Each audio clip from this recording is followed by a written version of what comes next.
Because I believe it is also his position not to prolong this matter in discussing collateral matters not pertaining to the articles of impeachment that we are hearing and trying before the impeachment court.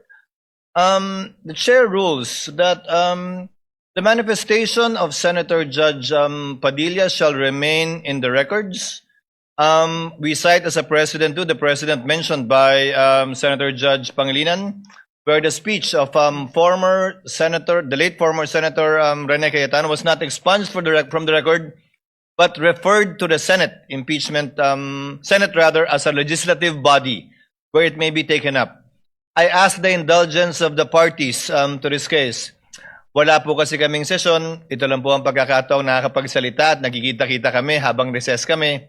Pero umaasa ako, within hearing distance of my colleagues, na kapag nag-resume na po ang Senado sa susunod na linggo matapos ang sona ng Pangulo, may pagkakataon na po ang bawat miyembro ng Senado bilang senador, hindi bilang senator judge, na mailabas yung mga hinaing o anumang nais nilang sabihin kaugnay sa anumang nagaganap o nangyayaring hindi tama sa kanila o ginagawa laban sa kanila. And that, I think, is the proper forum for us to ventilate, discuss, look into, and if necessary, investigate the allegations and or accusations against senator judges in their capacity likewise as senators. So ordered.